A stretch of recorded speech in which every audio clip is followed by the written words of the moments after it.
இஷ்டப்படி அங்கும் இங்கும் துள்ளி வந்த காளை என்ன நீ பார்த்த வேளை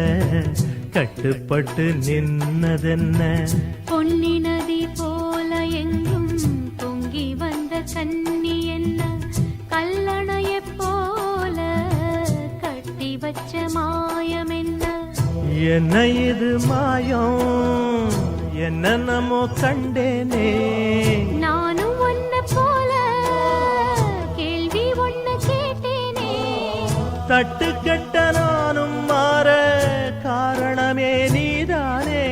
ஆஹா ஒன்ன பார்த்து பார்த்து ரசிச்சேனே நான் தானே சோல இளங்குயிலே அழகா தோளிறங்கும் காவிரியே மாலை எடுத்து வாங்க மச்சானே நாள் பார்த்து உனக்கு